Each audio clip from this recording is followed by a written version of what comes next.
Hello, welcome back to this series again. So like I promised, I'll be sending more videos, and this is I think the second, and we're examining another concept. Like I said, we keep on building concepts in this particular topic. So we are looking at finding the maximum and minimum values for trig functions. That's going to be our study in this particular video. Alright, you should remember that while we're starting this particular topic, we talked about the maximum values and minimum values for the fundamental trig trig functions, that is cos, sine, and tan. Now, in this particular session, I'll remind you that the maximum sine theta is always equal to 1. Cos theta, the maximum of cos theta is also 1. And the maximum for tan theta is equal to infinity. We shall also talk about the minimum, like we stated in our subtopic, that the minimum values for these trig functions, for sine theta, it is going to be -1, and for cos theta, it's also going to be -1, and for tan theta, it's going to be -infinity. Alright, so we shall be keeping on referring to those maximum and minimum values, more so for sine and cos, because that's what is going to be mostly examinable at our level. We shall jump into some of the examples that we shall be doing, and we shall find those examples in the pure one backhouse, that is exercise 16a, and specifically we shall do number 9. Number 9 is going to be our point of focus. I'll start with part A, that asks us to find the maximum value for sine theta and the minimum value for sine theta, and also find the value of theta at which they occur. So from what I just talked about, you remember the maximum sine theta is equal to 1. And it happens when you get the value for theta, when you equate sine theta equal to 1.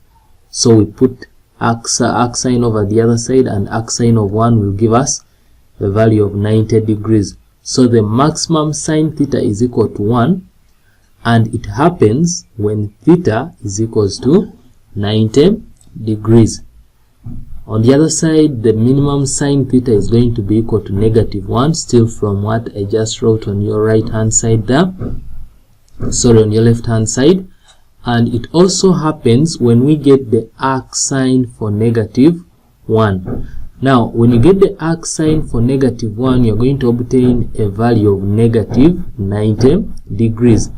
We are not interested in the negative values, and neither are we interested in the acute angles. We're interested in the first angle in the anti-clockwise sense at which that happens, at which that minimum value of -1 happens.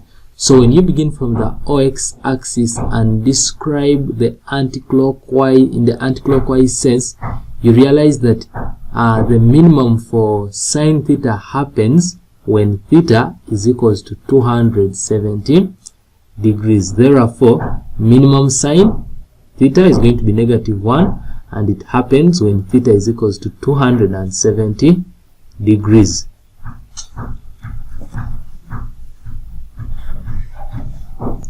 So example number 2, we look at part B of that question, which says 3 cos theta is equals finding the maximum for 3 cos theta together with the minimum and values of theta at which they occur. So in our solution, we shall remember that cos theta is equal to 1, and wherever there is cos theta in that expression, we shall substitute in the value for 1.